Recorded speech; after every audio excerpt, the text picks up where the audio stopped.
On the left, you're looking at 1959. The M14 is the cutting edge of American infantry tech. On the right, it's 2011. That is effectively the exact same gun. It has the same steel receiver, the same rotating bolt, and the same gas piston system. Think about that for a second.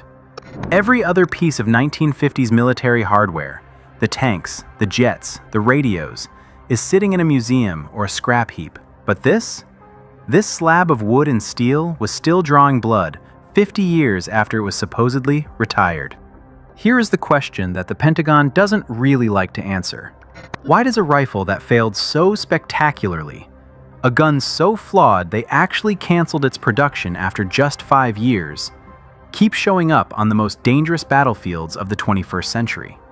We are a nation that spends trillions of dollars on 5th-gen stealth fighters, AI-powered drones, and satellite-guided munitions. We have the most advanced logistics chain in human history, and yet the M14 simply refuses to die. It's like a ghost that keeps haunting the arms room. Now, if you go to a gun range, you'll hear a lot of romantic stories. People will tell you it's a legendary weapon, a real man's rifle that was just misunderstood by bureaucrats. That's a nice story, but it's not the truth. The real story is a lot darker. This isn't a tale of a great weapon. It's a story about engineering hubris, institutional blindness, and how American soldiers nearly paid the ultimate price because the Ordnance Department refused to admit when they were wrong. It's the story of a gun that shouldn't exist, kept alive by failures we still don't like to talk about in public. Today, we're going to trace the strange, circular life of the M14. We're going to look at why it died in the 60s, why it was resurrected in the 2000s, and why it remains a permanent fixture in the American arsenal despite every attempt to replace it. We'll look at what went wrong in the design phase, why Vietnam nearly destroyed its reputation, and how the rugged mountains of Afghanistan forced the military to break its own rules just to keep its squads alive. Let's dig into the dark reason this steel warrior is still here. To understand the M14, you have to understand the mess the US military was in after World War II. We had won the war, but our supply officers were having heart attacks. Why? Because the average infantry squad was carrying 4 different weapons, each requiring different parts and, more importantly, different ammunition. First, you had the M1 Garand. It was the greatest battle implement ever devised. Sure, but it was heavy, and you only got 8 rounds before that famous ping told the enemy you were empty. Then you had the M1 Carbine, lighter, easier to carry for support troops, but it lacks stopping power at distance. For close quarters, you had the M3 grease gun, or the Thompson submachine gun. And finally, for squad-level fire, you had the BAR, the Browning automatic rifle. The BAR was a beast, but it was basically a light machine gun that one guy had to lug around. 4 guns, 4 different calibers, 4 different training programs. So the Ordnance Department came up with a brilliant plan. Create one rifle to rule them all. They called it the Universal Rifle. The idea was to build a weapon with the long-range accuracy of the Garand, the lightweight portability of the Carbine, and the full auto firepower of the BAR. On paper, it sounded like the ultimate solution. In reality, they were asking the laws of physics to do them a favor they hadn't earned. The designers at Springfield Armory didn't want to reinvent the wheel. They knew the Garand worked, so they basically tried to Garand their way into the future. They took the Garand's DNA and tried to modernize it. They kept the long-stroke gas piston system, that's the rod that uses gas from the fired round to cycle the bolt. It's a robust system, but it's heavy and has a lot of reciprocating mass moving back and forth every time you pull the trigger. They made some obvious upgrades. They ditched the 8-round clips for a 20-round detachable box magazine. They moved the gas port further back to reduce the stress on the operating rod. And they adopted a new caliber, 7.62 NATO. This round was basically a shortened version of the 30-06. It could still punch through a brick wall at 500 yards, but it was supposed to be easier to control. But here was the fatal flaw. The Army insisted this 9-pound rifle be capable of full automatic fire.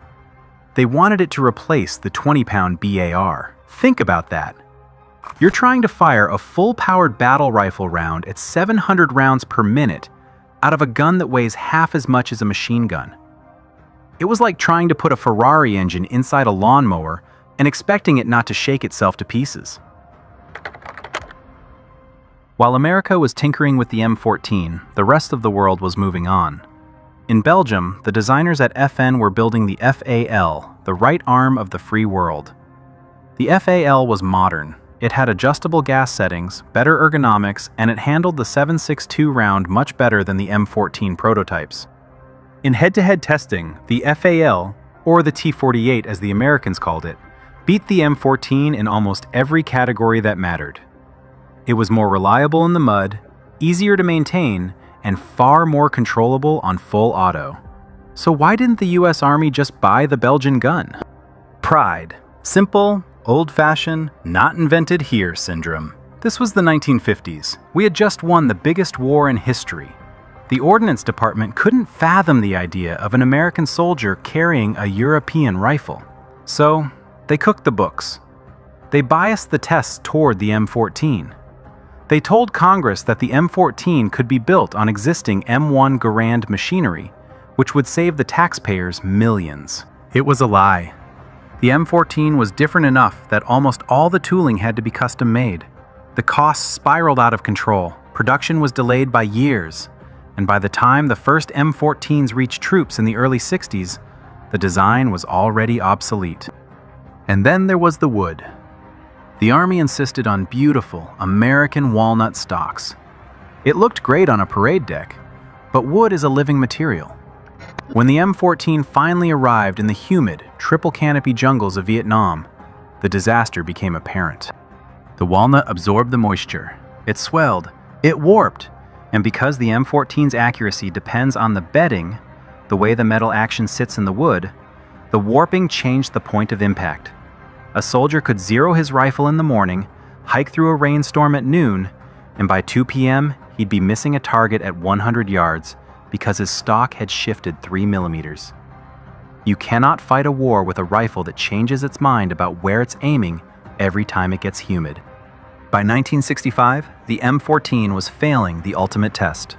At 44 inches long, it was a nightmare to swing around in dense brush.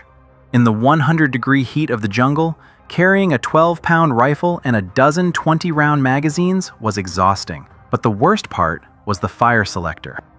Remember that universal rifle dream? On full auto, the M14 was a joke. The muzzle climbed so violently that by the third round, you were shooting at the monkeys in the trees instead of the enemy in front of you. It was so bad that the Army actually started welding the selectors to semi-auto only before they handed the guns to soldiers. They had spent a decade trying to build a rifle that could do everything, and they ended up with a gun that couldn't even do its primary job as a machine gun replacement. Secretary of Defense Robert McNamara had seen enough. He saw the production failures, he saw the reports from the field, and he saw a little-known plastic rifle called the AR-15 performing circles around the M14. In 1964, he did something unprecedented. He killed the M14 program. It had been the primary service rifle for only 5 years. That is the shortest service life of any main infantry rifle in U.S. history. But the death of the M14 created a new tragedy. Because the M14 had failed so badly, the Army rushed the M16 into service before it was ready. They didn't chrome-line the chambers, they used the wrong gunpowder, and they told soldiers the gun didn't need cleaning. Marines in Vietnam were found dead over jammed M16, and many of them died wishing they still had their old, heavy M14s. This created a deep institutional trauma. For an entire generation of NCOs and officers, the M14 became the reliable gun that was taken away too soon, and the M16 became the plastic toy that got people killed. Even as the M16 was eventually fixed and became an excellent rifle, a subset of the military, especially the snipers and the special forces, kept the M14 in the back of the arms room.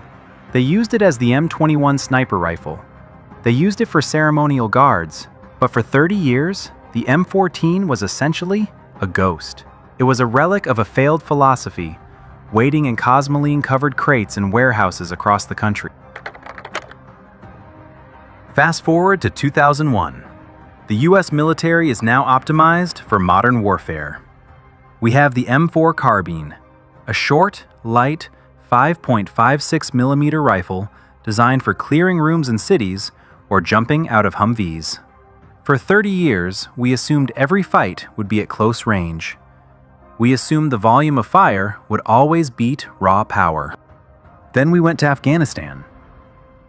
Imagine you're a paratrooper in the Korangal Valley. You're at the bottom of a canyon and a Taliban insurgent starts shooting at you from a ridge 800 yards away. He has an old Soviet PKM or maybe a Lee Enfield from the 1940s. You raise your M4, but there's a problem. Your 5.56mm bullet is tiny. By the time it travels 800 yards, it has lost almost all its energy. The wind is tossing it around like a dandelion seed. You can see the guy, but you can't hit him. The Army called this the Overmatch problem. Our enemies were outranging us with obsolete technology. We needed a rifle that could reach out and kill someone at half a mile, and we needed it yesterday. Building a new rifle takes a decade, but the Army didn't have a decade. What they did have were those crates of M14. Thousands of them. They were old, they were heavy, and they were outdated. But they fired the 7.62 NATO round, and that round doesn't care about wind, and it doesn't care about 800 yards of distance. To make the M14 survive the 21st century, the Navy SEALs and the Army turned to Sage International.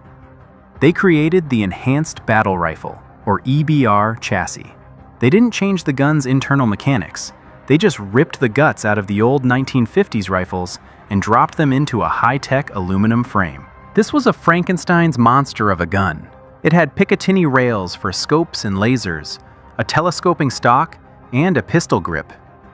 It looked like something out of a sci-fi movie, but beauty is only skin deep. The new M14 EBR was a beast. With a scope, a bipod, and a full magazine, the thing weighed nearly 18 pounds. To put that in perspective, an M4 weighs about 7 pounds. Soldiers were now expected to hike up 10,000-foot Afghan mountains, carrying a rifle that weighed as much as 2.5 modern guns. They hated the weight. They hated the maintenance. You still couldn't take the action out of the chassis without ruining the accuracy. But when the lead started flying across a valley, nobody wanted the M4. They wanted the Relic.